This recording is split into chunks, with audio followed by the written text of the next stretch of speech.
No a proč se vlastně stěhujete, pane Trávníčku? No, majitel je na nás zasedlej, trošku neplatíme nájem teda. Takže byt má 60 metrů čtverečních, je k dispozici 2KK, energetická náročnost. Vydržte. Jo, to je exekutor, pane bože. Co je zas? Kolikrát mám říkat, že nemáme ani korunu? Pane bože, jdi do... Takže celkový počáteční náklady jsou 65 000 a je v tom kauce, pronájem a naše provize. Jste s tím takhle v pohodě? Jsem s tím v pohodě, 15 dáme dohromady s přítelkyní a těch 50, šlo by to dát na 300 spláteček. A co mazlíci? Nevadí, samozřejmě rozumně, když budou malincí, tak majitel.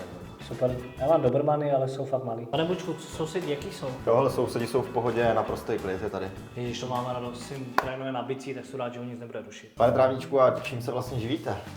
No, skvělá otázka, pane Bučku, já jsem teď na volné noze, takže jak šli ty kovy nahoru, ne, to určitě víte, tak hledám, kde co najdu. Pane Trávníčku, jsme u konce, doufám, že se vám to líbilo. Já mám další prohlídky, tak se s vámi rozloučím. Pane Bučku, bylo to skvělé, jenom mám malou prosbičku, nebudu rušit, přísahám, ale potřeboval bych se